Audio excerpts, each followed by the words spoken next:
All right, we're live. Hello. Hello, welcome to Data Science Deployed, where we talk about deploying data science. Uh, I'm co-host Donny, I'm Jillian. And I'm Ben. and today we are interviewing Ben. We're continuing our round robin of the co-hosts. And yeah,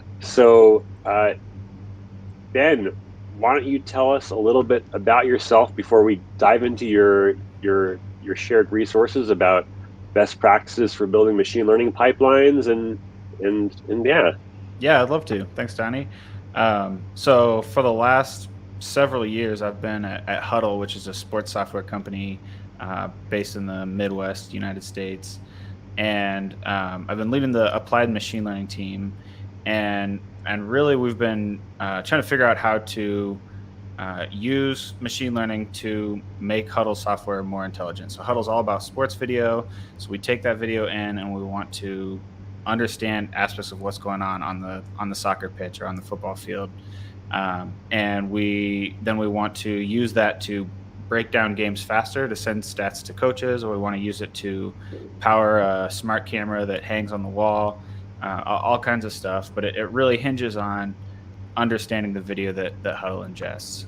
So we've been working really hard on computer vision based machine learning problems for really since 2015 or 2016, and sort of through that process learned a lot about what not to do and a few things about what to do. So um, my big open question is sort of is there a way to do machine learning development that is efficient and sort of maximizes your chance of success, especially in a sort of customer setting, sort of when the goal is to build a production system that users are going to hit, at scale. Wow, great. Um, so you mentioned the word production, like tell me a little bit like what production looks like for you. I mean, I sort of envision it's like a game or something, but yeah, what's development versus production for Yeah, you? that's Yeah. I think that's a good question. I think this is very use case specific. I think when you're doing research, production looks like something very different. If the outcome is an analysis, your needs are very different than if the outcome is a hosted system. But for us at Huddle, it was really we needed it to run at scale. So Huddle ingests thousands of videos every day. Um, and we needed it to be efficient. We needed it to have very low error rates. Um, so I really think about it as the system is running automatically with no human intervention, and it's running reliably.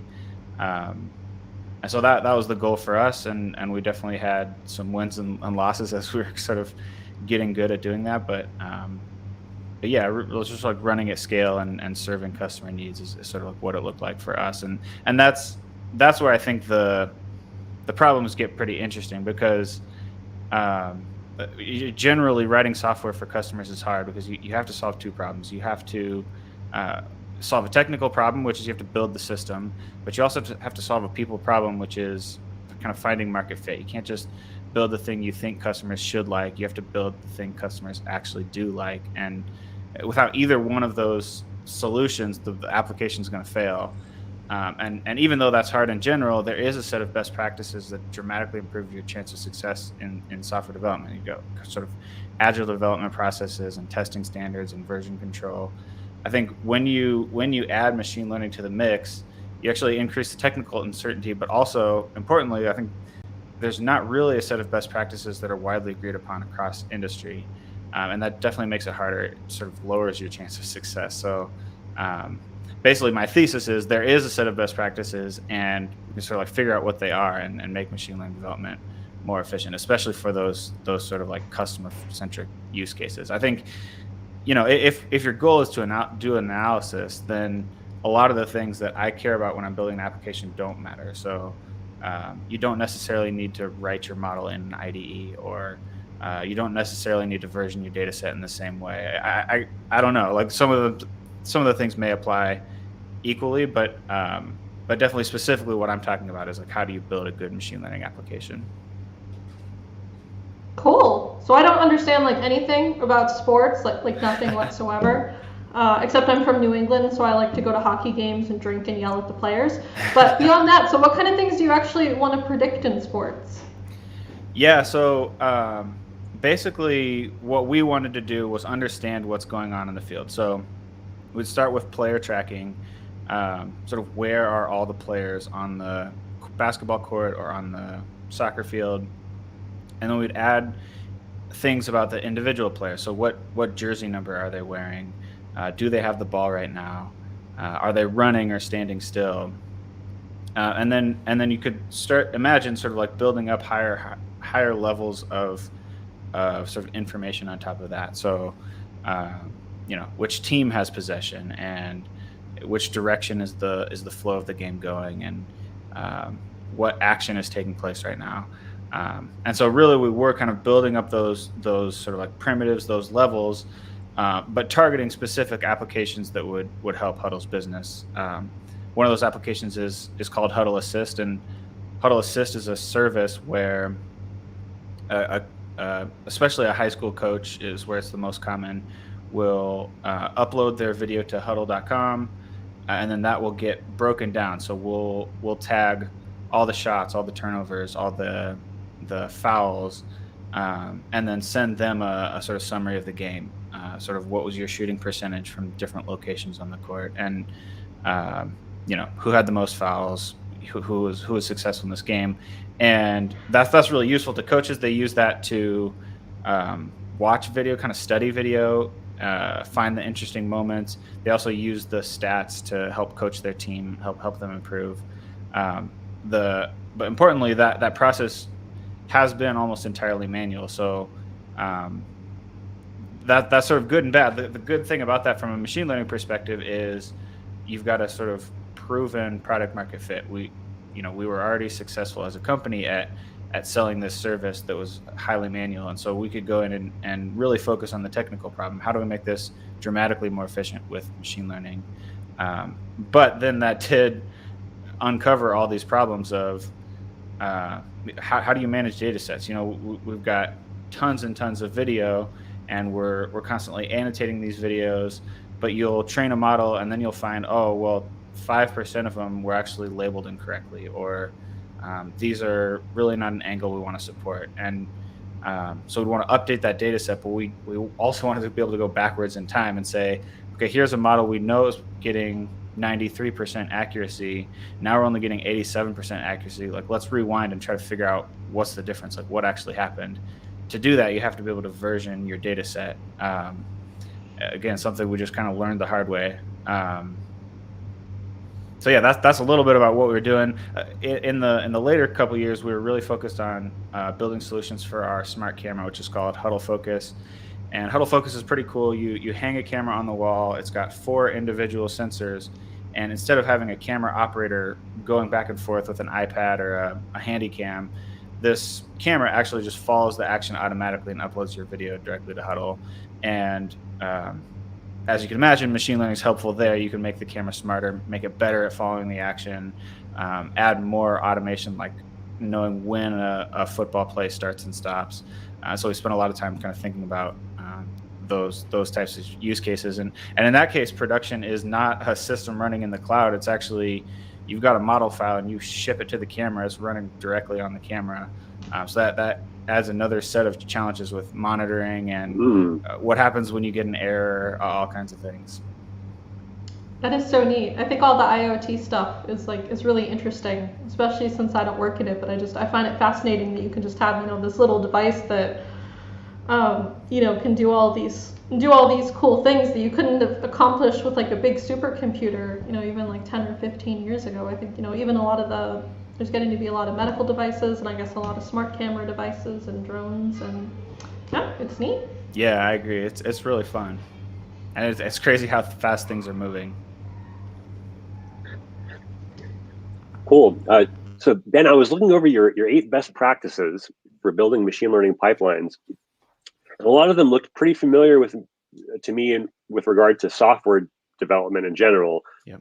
Write code in IID, use Git workflow for version control, unify your dev and production environments, run automatic tests, make things into packages, and do documentation. The last two are particularly interesting to me and seemed important for machine learning and data. And so I'm just wondering how you tackle these problems, versioning snapshots of data sets and tracking experiments.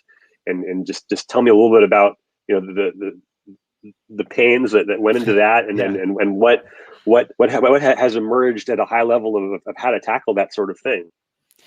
Yeah, great question. I guess one thing I'll just say is I've got sort of listed 8 best practices. I don't think 8 is a magic number by any means. I don't think these are written on stone tablets. I think this is sort of me trying to wrestle with these ideas and figure out, you know, what are the common patterns here when it goes well. But that said, I think basically machine learning engineering is a superset of software engineering. So then you shouldn't be surprised that a lot of sort of best practices for software development are included in kind of best practices for machine learning engineering. You do have to write code. You have to write it efficiently. You want that to be tested and predictable and all these things. I think, as you say, there are a couple that are unique to machine learning. And the 2 most obvious ones to me are versioning data sets and tracking experiments. And I think both of those really come down to reproducibility. I think if you're, you know, in a lab, you're sort of documenting everything in a notebook and carefully managing every sort of input to your experiment. I think the same thing basically should apply in a production machine learning setting, and the goal is a little bit different. It's not so that you can publish a paper that other scientists can reproduce, but it is important for just building a predictable system for sort of understanding what you've got, sort of like not treating your machine learning model as a black box that you can't reproduce at any time. I think there are good tools, I think, in both of these cases for data sets and tracking experiments, and the sort of like ML ops space is definitely exploding right now. For versioning data sets, I've experimented with both a tool called Quilt and also a tool called DVC. I'm more excited about DVC. So I guess full disclosure, I'll be working at the end of this month. I'll be joining a company called Iterative, which builds an open source tool called DVC, Data Version Control. And the idea is versioning your data set in a workflow that's very tied into Git. So you've got a little command line interface, and you can version snapshots. If you take an image or a record in or out, it'll update the hash, and then you can, you know, push the data set to your remote storage, but you've got a pointer that's actually in Git. So you really can sort of make any arbitrary change to your data set, and you can always go backwards, and it's tied to your Git commit. I think that's just really critical for being able to reproduce your entire sort of like experiment pipeline, your training algorithm, whatever. And then the other piece of it is tracking experiments. And the most common approach I see to this is actually with a database. So like MLflow, or there's some new proprietary systems like weights and biases. And this is, I think, one, it's important for reproducibility, but also this does allow you to run more like hyperparameter optimization. So kind of search over the space of learning rates or batch sizes, and then figure out what actually works best in practice. If you don't track those experiments, it becomes very, very difficult to say like what actually went into building this model, and can I tweak it? Can I like go back to it? So yeah, I think those 2 things are really important. They're specific to machine learning, and I don't think they're totally solved yet in sort of like what's the sort of like correct approach, or like what's the most standard approach here. Yeah. Wow. Okay. That's very cool. Yeah. I'm wondering. I'm curious a bit about your best practices for like designing these experiments, and you know, I imagine a naive approach would be kind of a grid search of all the various parameters you think you have. I know people do more sophisticated things where they trade off exploration versus exploitation, yep, so-called. And I'm wondering sort of what you've seen that like has worked in practice for your stuff. In particular, I'm not familiar at all with video data sets, and kind of, you know, what what kind of things work well for that, and what kind of infrastructure is needed, and what are the algorithms that are in vogue, or that you found to be helpful and intuitive or useful for that sort of thing, to actually design these experiments and execute them? Yeah, that's a great question. Probably a lot to unpack there. I guess I'll start with just talking a little bit about the sort of a computer vision set of problems. I'd say it is fairly widely agreed upon that the sort of like most effective approach in computer vision right now, and maybe this is changing a little bit, but I think it's still generally true that you'll start with a convolutional neural network. And this was pioneered with the ImageNet data sets in like 2012 or so, and it started with image classification, but has sort of expanded into all kinds of other problems you can solve, like object detection, put a bounding box around the objects in the image, segmentation, so can you actually find the pixels that are included in each object. But they all start with this convolutional stack, this sort of like deep stack of layers that are really just pulling features out of the pixels of the image. I think this has been a pretty huge breakthrough. It's like empowered a lot of different applications with computer vision, but it is also fairly computationally intensive especially to train the model, but really at inference time as well.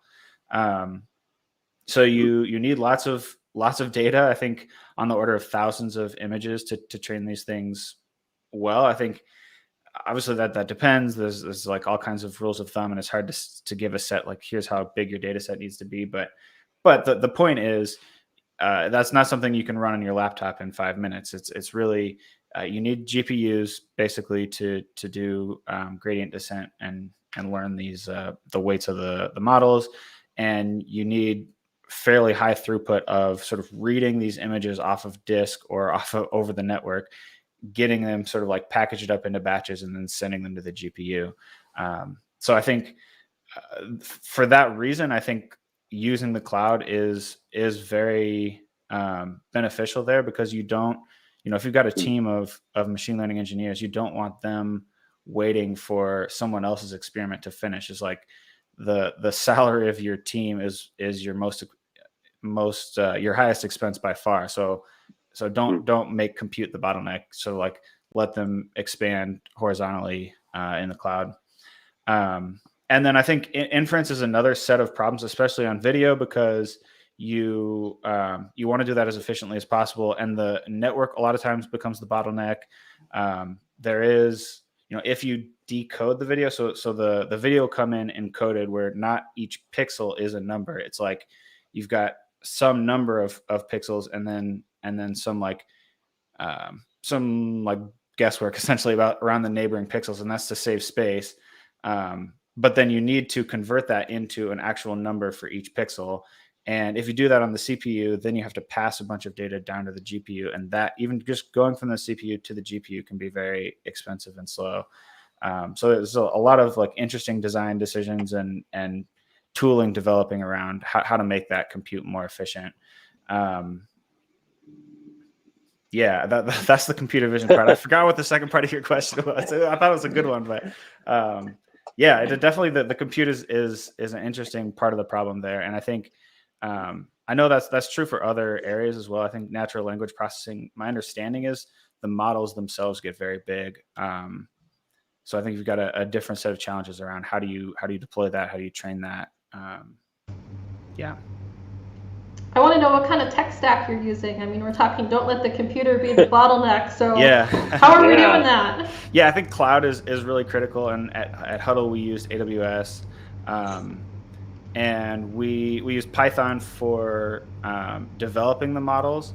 And then originally our inference system was built in Python as well. So we would decode the video and then pass those pixels to a GPU model that was sort of wrapped in Python using PyTorch or TensorFlow. Eventually what we moved to, NVIDIA's got an SDK called DeepStream, and DeepStream basically allows you to define the processing DAG, and then it will manage the whole thing for you. So importantly, it can decode the video on the GPU, keep those pixels on the GPU and pass it directly to the model, and that just makes things dramatically faster and more efficient. And that's important if you want to run on the device, but it turns out to be really helpful in the cloud as well. A lot of the tooling we actually developed in-house. So the way we sort of labeled images was just a React UI that we put together to service our own needs. I think the ecosystem has developed a lot since we started working on these problems, and I'm not sure today that you would necessarily build that yourself. You might prefer to just buy something off the shelf, but as we were sort of figuring this out in 2015, 2016, the most efficient thing we could do is kind of write our own. We used a tool called Quilt 3 for versioning data sets. That doesn't seem to be getting a ton of active development now, so I'm not sure that would be the right call. But it still gets the job done. We made heavy use of Docker containers, and that's really about sort of like making sure the development environment matches as closely as possible to the production environment. I love VS Code for development. I think having an open source IDE is really, really amazing for developing the ecosystem, and all kinds of tools are getting built to make machine learning development easier, even though that's not necessarily their stated goal. One of the things you can do in VS Code, which is really cool, is you can run your code environment in a Docker container, and the host does not have to be your local machine. So I can have a GPU desktop in my office, and I can open up it's a headless machine, basically just acts like a server, open up VS Code. I've got a Docker container running on my desktop, but the code window is here. I can run my debugger and everything on my local environment. Like the debugger is running on the desktop, but I've got the code, like access to the code in the local machine, and that then gives you access to sort of powerful compute without actually having to run Ubuntu as your main distribution.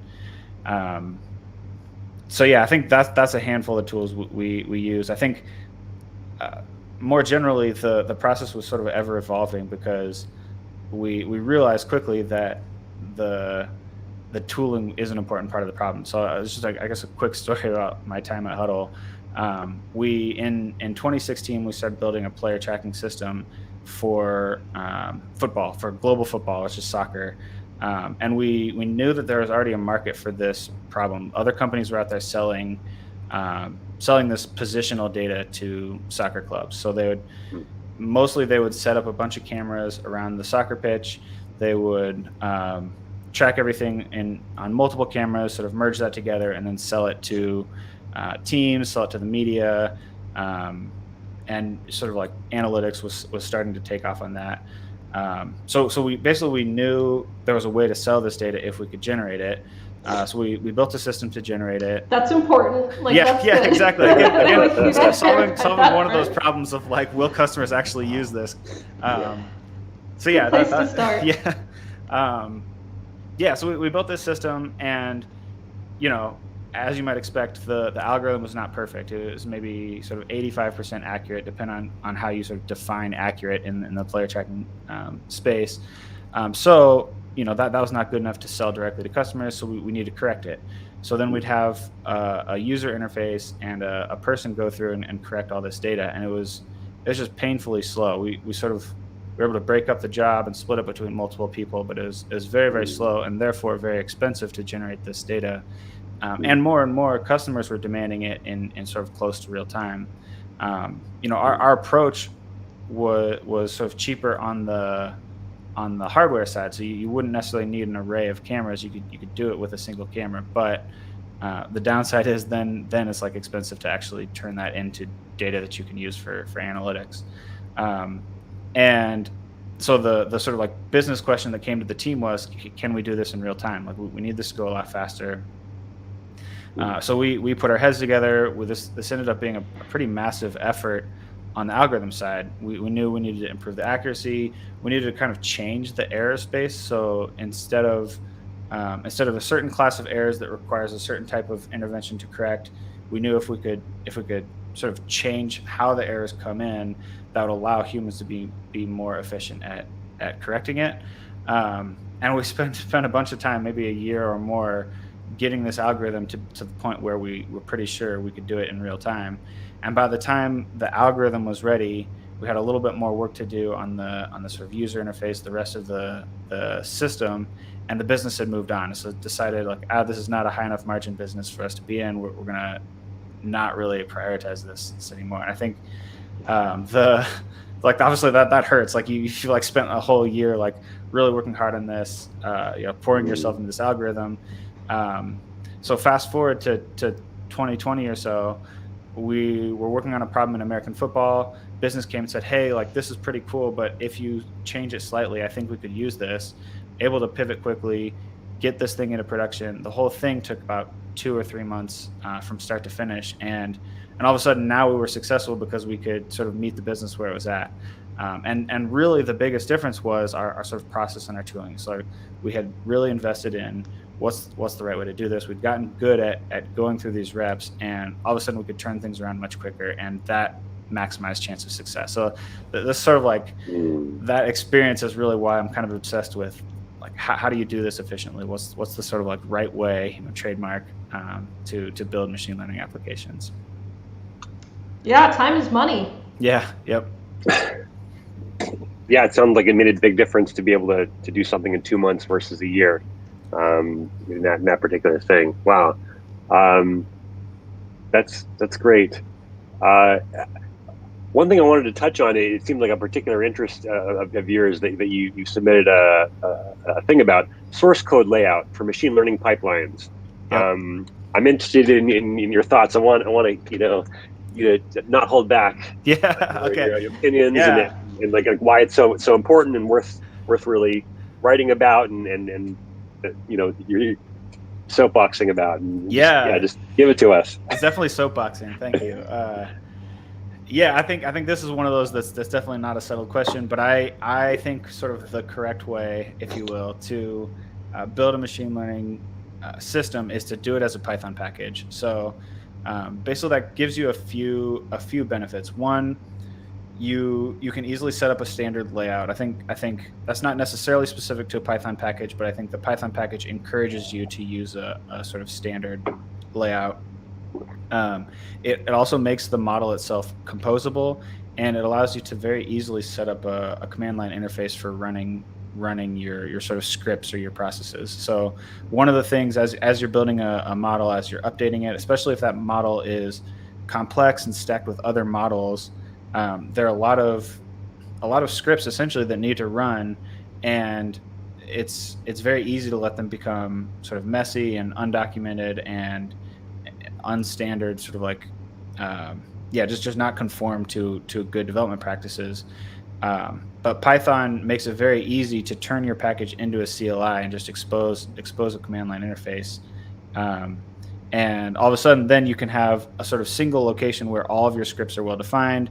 The arguments are sort of documented by default if you use doc strings correctly. You've got a good way to run unit tests. Then when you've got a model that's trained, you can sort of import model from package and start running it right away. It's very easy for a newcomer to come in and figure out how to get the model going. And partly my sort of thinking there was based on my experience of using other open source models. And I think the machine learning community has been great about open sourcing a lot of their work. Not perfect, obviously, but I think really it's amazing the kinds of things that have been enabled by people just publishing their code online after they write a paper. But inevitably, you go into one of those repos and everything is messy and not well documented, and it can take you a long time to just download the repo and figure out how to do like quick start. So I think that's another advantage I see of a standardized source code layout Python package is make it as easy as possible for your new developers. If you've got a big team, inevitably you're going to have people coming on that are new. Make it as easy for them to transition between model projects as possible. And then I think there are even sort of maybe more controversial things within my recommendation to make it a Python package. I like config files to be actually Python classes. It's very common to have big YAML files or JSONs, and I don't mind having text files as configs, but I think they should be imported in a Python class that you then use throughout the project. I think that allows you to use typing for your configs, so tab complete.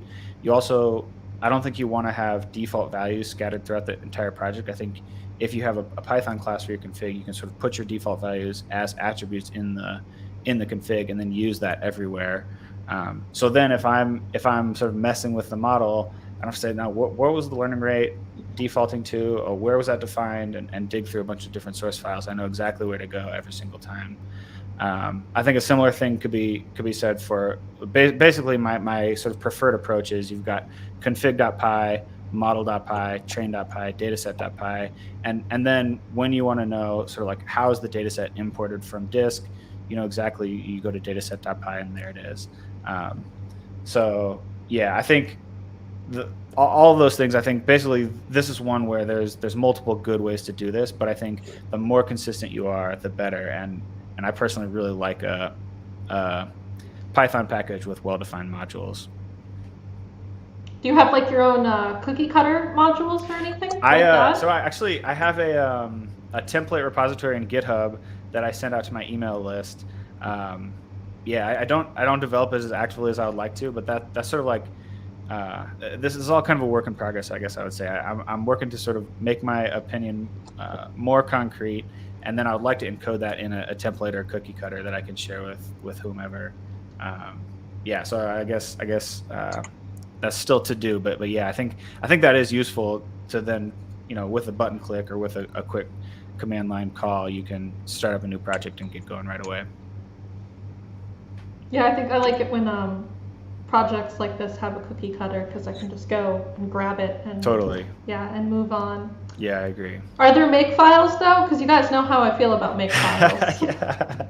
But I think you could easily add a make file. I use I think the latest one I've used is a main.py, so everything is a Python command, but that does start to break down if what you're doing is running a command in AWS and you want to use the AWS CLI.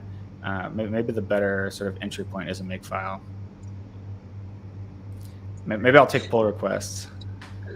That's the way to do it. Yeah. We're not doing this now, but we accept pull requests. Yeah, exactly. I take those challenges very personally, by the way. Like a lot of projects I've contributed to have just been like, no, why don't you do it? And I'm like, oh, yeah. Well, now I have to. I guess I will, yeah. Ben, I definitely understand your config as code thing. I've definitely encountered that a lot. Like other projects, like I know, the popular Python web framework Django has like a settings.py, and they're that's true. Let's have configuration as code because otherwise it gets very long, and we sort of need a little bit of power in our configuration. So we want a programming language, and that's sort of a trade-off. But definitely see that, and I definitely agree with you about there's open, and there's it's sort of up on GitHub, but then there's open, and then going to reproducible. Like, can I actually get this going? Yep. And then even beyond that is sustainability. So even if you can reproduce it, can people extend it and know where things go? And I think that's where you're going with the file structure. Like, here's where I go to do my pre-processing. So that's great. Another question I had, this goes back to some of your best practices, your wording of it. One of them was to unify dev and production environments, and that got me thinking about with this podcast. The title is Data Science Deployed, and it seems like maybe in some cases there's an urge towards not really even deploying, like your development, like it's sort of already like you can kind of deploy right away. You have this sync between your development environment and the actual deployed environment. And you mentioned you kind of are working on your laptop, but you're working on like a GPU thing remotely. So what are your thoughts on that, of kind of like the closing the gap between development and deploying and that sort of thing, and how you reconcile that, and what kind of infrastructure is needed to support that, and what kind of people and services can support that kind of unification better? Yeah, that's a great question. I think I think Docker is really the sort of like game-changing technology there. I read an interesting article this week about why the Docker business failed, and I think that's a whole interesting sort of set of problems. But I think the technology itself is just it's really game-changing, and I think it does allow you to run something on your local machine that is extremely close to what's going to run in production. I think where it gets a little bit tricky in machine learning is if you need a GPU, you don't necessarily have access to that GPU on your machine, but you can get very close. And so then therefore you should you don't want some underlying requirement to be different in development and production and potentially affect your result in a surprising way.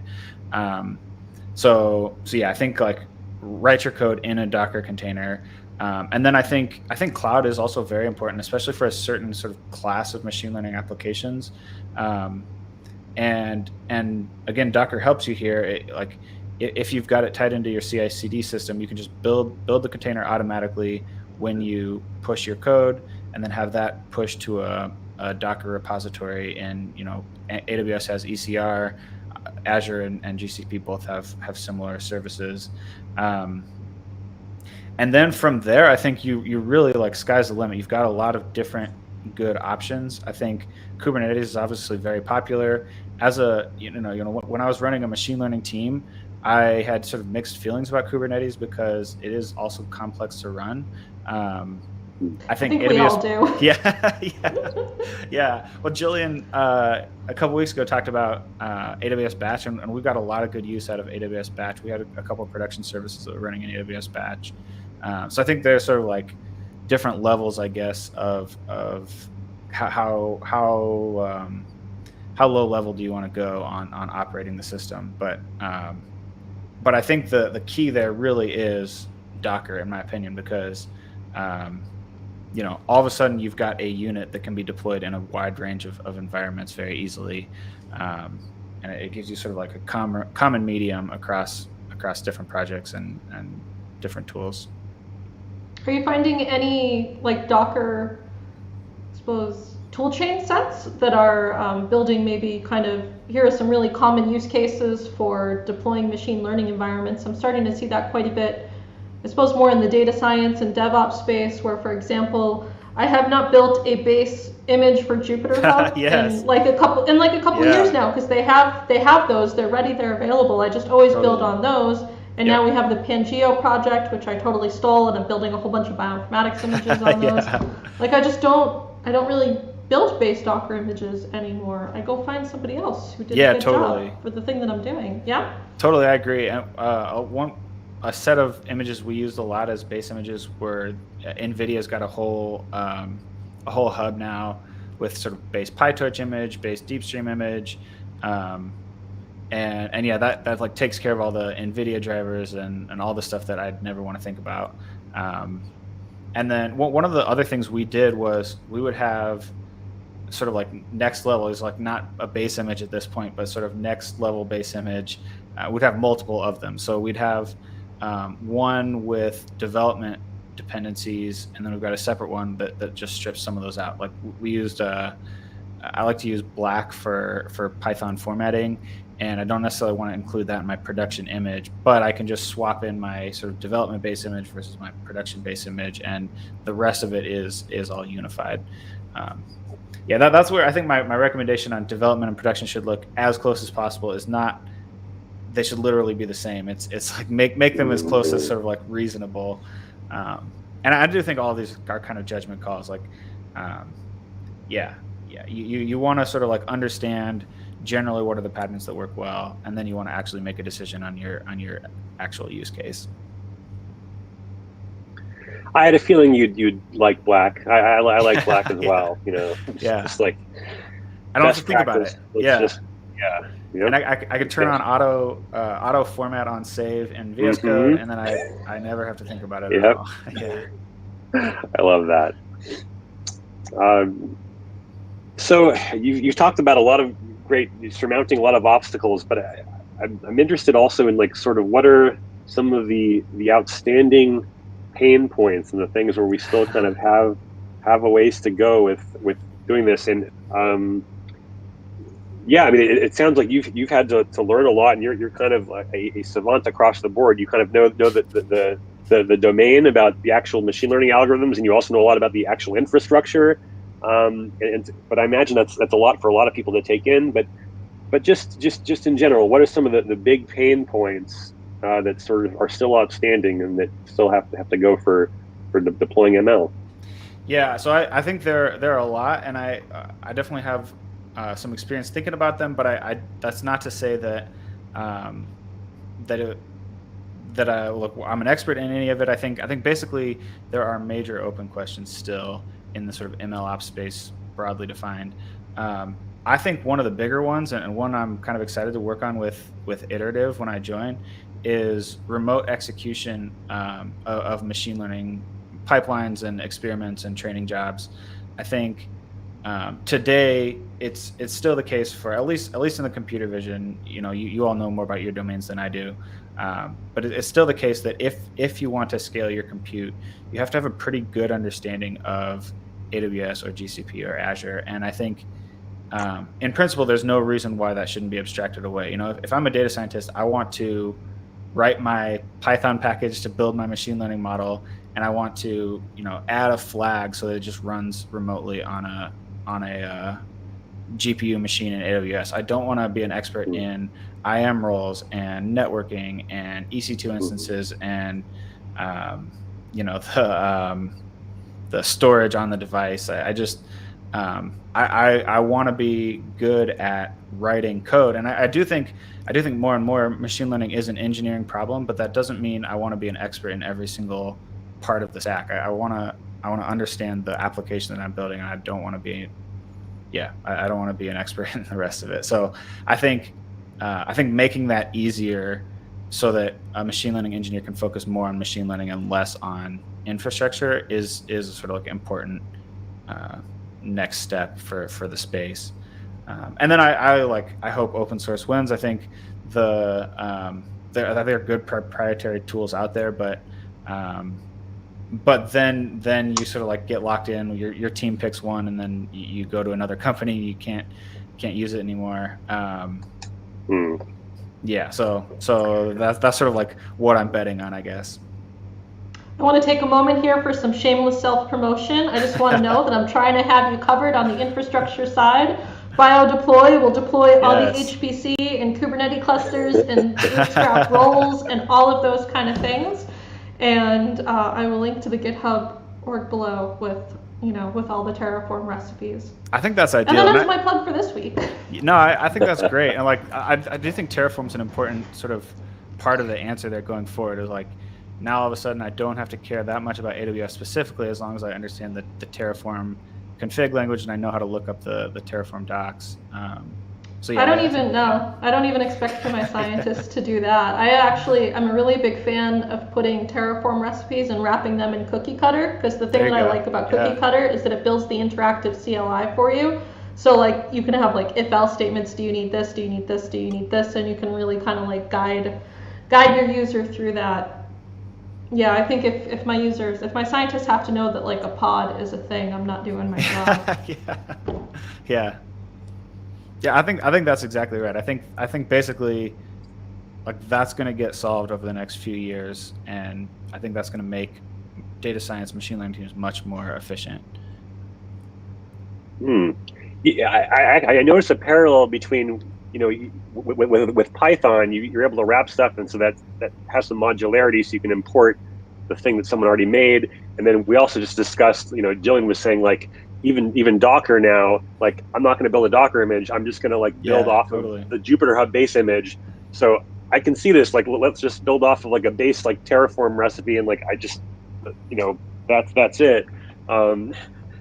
Another thing I just thought of, this is sort of speculative and maybe fanciful and silly, but the way you were talking, Ben, about all these different things, knobs you need to turn about AWS, I'm wondering if people have done, or this is silly, like essentially ML on the ML infrastructure, like hyperparameter tuning. I'm like okay, it's so meta. For this thing, AWS is getting there.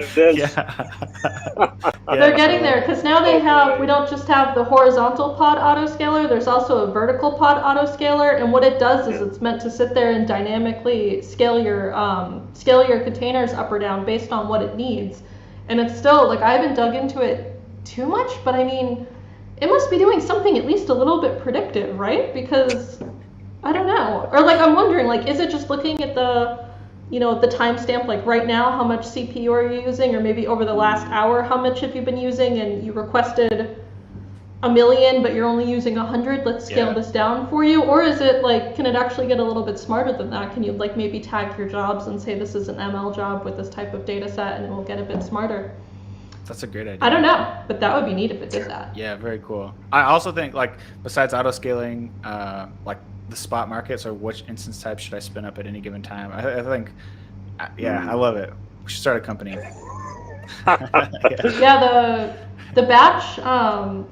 The batch spot instances are really nice because they actually use a different algorithm to select them. So it's something like less than 95 now of your job, or so say you submit 100 jobs and you're using a spot scheduler, like at least 95% of them will complete, or at least 95 of those jobs will complete. Your spot instance won't get interrupted, nothing. And it's something like less than 5 because they're choosing from like very deep down in the spot pool or something like that. So yeah, I think ML, what are we going to call it? ML ops for infrastructure? We should christen this now. ML squared ops. ML ops squared. I don't know. Yeah. Okay. We'll come up with something good. Okay, well, we're about running on time, but Ben, is there anything else you'd like to sort of leave us with as we close out? It's been wonderful having you as our guest host, and just anything you'd like to close us out with. Okay, not much. I guess I'll just say my view is doing machine learning well in production requires some knowledge of math and algorithms still, but it also requires some knowledge of engineering, and don't neglect the engineering. I think to build good systems, you have to think about the engineering piece of it, and hopefully we can keep getting better at it. Great. Fantastic. Okay, this was a great episode, and we'll see you all next week. Send us feedback by any channels you can. Thank you. All right, heading out now. Bye. Bye. Bye, everybody.